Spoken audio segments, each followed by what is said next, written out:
سجادگی کیا ہو گئی، درگاہ و خانقاہوں کی ایک مونارکی ہو گئی، بادشاہت ہو۔ علماء سو ہریانہ ہاؤس میں دہلی میں RSS کے چیف مسٹر موہن بھاگوت سے مل رہے ہیں۔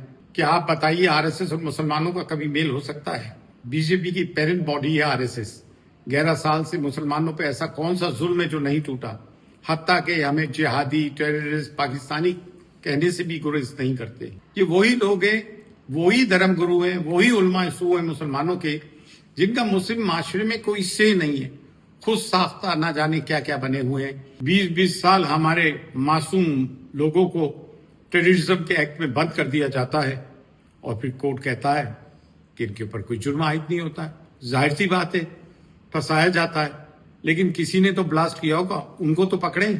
کہ آج ہم پر ظلم و ستم کے پہاڑ ٹوٹے ہوئے ہیں، لیکن علماء دین آج بھی مناظرہ کرنے میں ویست ہیں، مصروف ہیں، ایک دوسرے کے مولوی دوسرے مولوی کے گنڈوں سے پٹوا رہے ہیں۔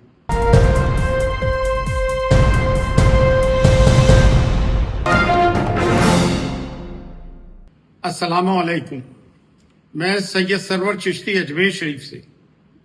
کیسا المیہ ہے، کیا ٹریجڈی ہے کہ آج ہم پر ظلم و ستم کے پہاڑ ٹوٹے ہوئے ہیں، لیکن علماء دین آج بھی مناظرہ کرنے میں ویست ہیں، مصروف ہیں، ایک دوسرے کے مولوی دوسرے مولوی کے گنڈوں سے پٹوا رہے ہیں۔ اور مشائخ کا تو حال ہی مت پوچھو، سجادگی کیا ہو گئی، درگاہ و خانقاہوں کی ایک مونارکی ہو گئی، بادشاہت ہو۔ علماء سو ہریانہ ہاؤس میں دہلی میں RSS کے چیف مسٹر موہن بھاگوت سے مل رہے ہیں۔ کیا آپ بتائیے RSS اور مسلمانوں کا کبھی میل ہو سکتا ہے؟ BJP کی پیرنٹ باڈی ہے RSS۔ 11 سال سے مسلمانوں پہ ایسا کون سا ظلم ہے جو نہیں ٹوٹا، حتیٰ کہ ہمیں جہادی، ٹیررسٹ، پاکستانی کہنے سے بھی گریز نہیں کرتے۔ اور جو چیز ہو رہی ہے وہ آپ کے سامنے ہے، جس کو میں ریپیٹ نہیں کرنا چاہتا ہوں۔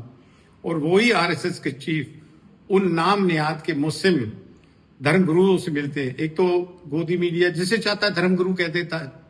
یہ وہی لوگ ہیں، وہی دھرم گرو ہیں، وہی علماء سو ہیں مسلمانوں کے، جن کا مسلم معاشرے میں کوئی سے نہیں ہے، خود ساختہ نہ جانے کیا کیا بنے ہوئے ہیں۔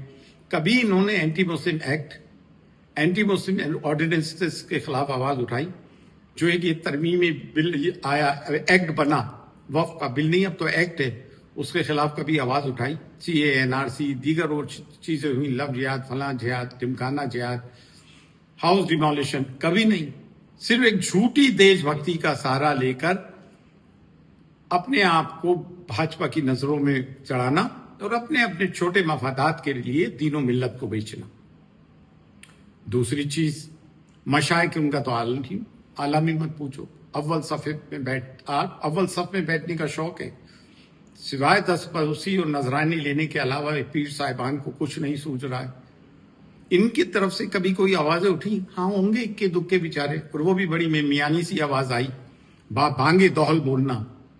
ظلم کے خلاف کبھی آواز اٹھایا؟ جبکہ اسلام کا جو مین USP ہے وہ ہے ظلم کے خلاف آواز اٹھانا اور انصاف کی بات کرنا، اور ظلم چاہے کسی پہ بھی ہو رہا ہو یا کوئی بھی کر رہا ہو۔ کبھی ان لوگوں نے آواز اٹھائی؟ کبھی ان لوگوں نے کچھ بولا؟ جبکہ آسام سے لے کے راجستھان اور کشمیر سے لے کے کنیا کماری تک ہزاروں کی تعداد سے درگاہیں اور خانقاہیں ہیں، اور معاشرے میں، مسلم معاشرے میں اور غیر مسلمانوں میں بھی درگاہ اور خانقاہوں کا بہت بڑا کردار اور رول رہا ہے۔ لیکن آج موجودہ دور میں کیا چل رہا ہے یہ آپ دیکھ رہے ہیں۔ تیسری بات، 20 سال ہمارے معصوم لوگوں کو ٹیررزم کے ایکٹ میں بند کر دیا جاتا ہے، اور پھر کورٹ کہتا ہے کہ ان کے اوپر کوئی جرم عائد نہیں ہوتا ہے۔ ظاہر سی بات ہے، پھنسایا جاتا ہے، لیکن کسی نے تو بلاسٹ کیا ہوگا، ان کو تو پکڑیں، کیونکہ معصوم لوگوں کی جانیں گئی ہیں، لیکن کچھ نہیں ہوتا ہے، ان کی زندگیاں برباد ہو جاتی ہے، and there is know accountability. اب اوقاف کی جو ہم پروٹیسٹ کر رہے ہیں، اس کے ساتھ ساتھ کمپریہنسو پروٹیسٹ ہونا چاہیے۔